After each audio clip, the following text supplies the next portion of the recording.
Bloomberg Audio Studios. Podcasts, radio, news.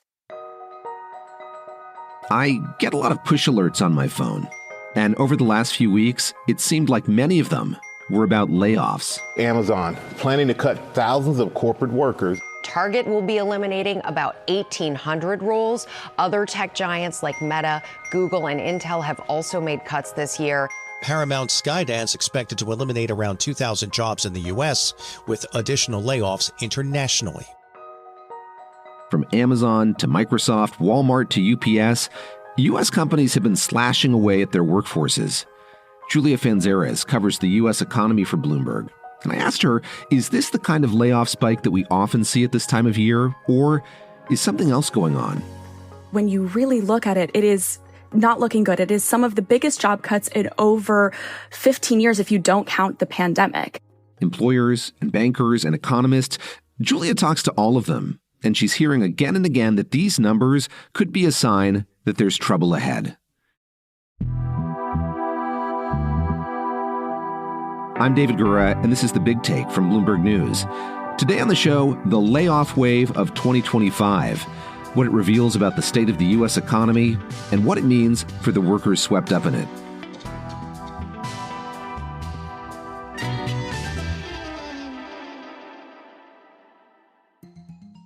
So far this year, U.S. companies have announced layoffs of nearly 1 million people.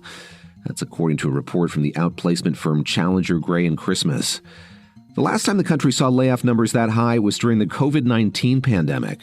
Some of the bigger layoff headlines have focused on cuts at tech companies. But the trend goes beyond that one industry. UPS has cut workers, so has Lululemon and Target.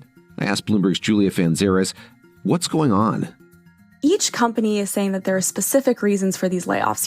In the government sector, a huge reason is because of DOGE, while in other sectors like the tech sector, artificial intelligence has been driving it. But it's all of these coming together around the same time. That is sending a warning sign to economists that more is possibly to come. Why are we seeing these layoffs now in the U.S. economy? The economy is slowing. The labor market is slowing. So that is a fact. And even without the U.S. government data coming out, that has been clear. Additionally, because there have been these tariffs and economic uncertainty and prices are rising, companies are trying to then cut their costs by cutting their workforce instead of increasing costs on consumers. So that's another big reason. The third reason is there have been a lot of mergers. For Paramount, it was the recent merger with Skydance. And so each company has a specific reason, but those are the macroeconomic background context that is impacting those layoffs. Kind of stepping back and looking at the impact of these trade policies, it seems like a lot of these companies have successfully kept those higher prices from being passed on to consumers. And I wonder if you could kind of dovetail that, their efforts to keep prices lower on store shelves, with maybe what we're seeing here. Is there any kind of causality there? They might be having to look for cuts elsewhere as a result of them trying to keep their costs down, their product costs down. There is absolutely a causality there. They used to be afraid of losing their employees, so they were labor hoarding because from 2020 to 2022, it was very difficult to find workers. And now, with higher prices, they're being asked to make a decision. Either they increase costs for consumers or they have to cut costs elsewhere. And where are they going to cut costs? That's the workforce. So we've talked about trade policy as a reason for this happening, talked about kind of government priorities. How about AI? I mean, this is like the overwhelming story in markets and the economy. And I know it's gotten some blame as well, that maybe companies, as they reckon with what that means for productivity, as they reckon with how much CapEx they're going to have to do, maybe this is a reason why we're seeing these layoffs. As you've looked at the data and talked to experts, what do they say about the role that this massive expenditure in AI is having on the economy? I think it's interesting because a lot of companies don't want to necessarily point to AI being the reason for layoffs, but economists can see these layoffs happening. Obviously, there are other macroeconomic factors leading to this, but artificial intelligence has really been one of the biggest ones, and so much so that Federal Reserve Chair Powell had a question about this and even discussed the fact that these layoffs were large and that they would have to keep looking at the impact of artificial intelligence into the U.S. economy. For many years, we've had this labor market where there hasn't been a lot of churn, and that's been worrisome to a lot of people. What does that say just about the overall health of the labor market? I know that we've seen the Federal Reserve kind of focus more intently now on the labor side of its dual mandate. Again, what does the job market tell us about the health of the U.S. economy more broadly? when people hear that, there is low firing and then also low hiring, they think that that's a good thing. But in reality, it's not, because then people who are out of work are finding difficulty getting into work. Younger employees, young workers are having difficulty climbing the corporate ladder because they're not able to find other opportunities. And so the Fed and economists are very worried about this economy where there is low churn. And that is because that is a sign of a cooling economy. As you said, the Federal Reserve has been keeping an eye on the labor market mandate.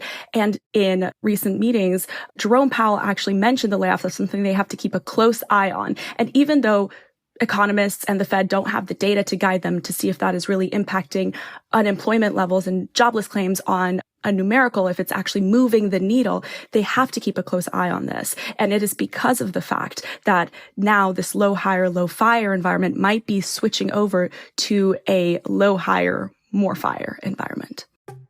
Julia, as you look at these announcements, are we seeing much from these companies about sort of what it might or might not portend for the future? In other words, are they encouraging people to look at these in isolation, or are they telling a kind of broader story about the way it's reshaping their outlook on who they need to have on staff, who they need to hire? It's a little bit of both. They are not trying to make it seem like these cuts will continue for a long time. A lot of these companies, that's not their goal. They're trying to say, this is the end of the culling that we needed. This is, the end of the restructuring. But I also think they are giving signs of where the jobs will be in the future. They have specifically said, that artificial intelligence has taken over chatbots, customer service. They're going to take over those entry-level coding jobs. So there are a lot of both elements of those messagings are in these layoff conversations that companies are having.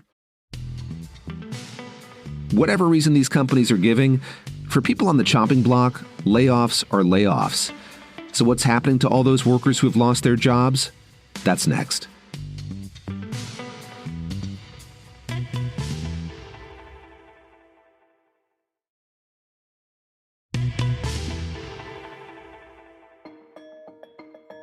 In the midst of the government shutdown, it's impossible to know exactly how many people have become unemployed so far this year. But private sector estimates place that number at close to 1 million. I asked Bloomberg's Julia Fanzeres what the job market looks like for them. These employees who have been laid off are having such difficulty re-entering the labor market.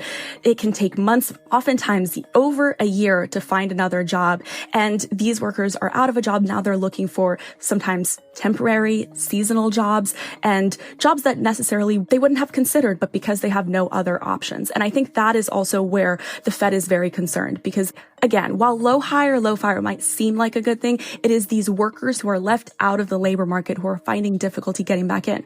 Julia, how is that manifesting itself in the survey data that we've seen? The recent consumer confidence survey was really showing that employees are concerned. And consumer confidence in general in the economy has, waned quite a bit. Even though it hasn't necessarily trickled over to consumer spending, the confidence that consumers have on the economy has dwindled. And these workers increasingly are seeing the economy as a harder place to find a job. I think it was like a year ago, we were talking a lot about this being a really tight labor market. It was very much a worker's job market. You could kind of ask for more money, be more choosy about the jobs you wanted to take or where you wanted to stay, raises you could ask for. Now it sounds like we're seeing this change underway, and I'm curious just at a macro level what that means both for companies and for workers. Yeah, workers are very much no longer in the driver's seat. Actually, some recent data shows that, worker pay increase has slowed much more than anticipated. Especially young workers are seeing some of the slowest gains in their pay increases, which is going to set them back because this is already a generation that was less likely to own a house. They have less investments in the stock market. And so that's going to set them back financially for quite a bit. But that is the difficulty also, is that, this is no longer a workers' environment. They're really feeling this. And the wage growth sometimes is barely keeping up with inflation. I want to ask you lastly, when the U.S. government does reopen and we begin to get these data and reports more regularly again, what's the one that you're most eager to see as you continue to do this reporting on the labor market?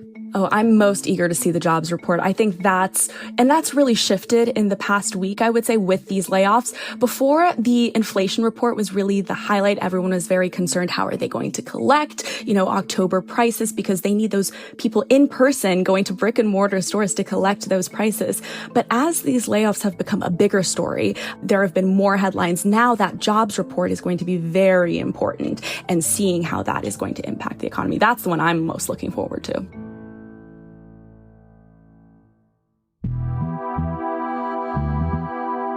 This is The Big Take from Bloomberg News. I'm David Gura. To get more from The Big Take and unlimited access to all of Bloomberg.com, subscribe today at Bloomberg.com/podcast offer.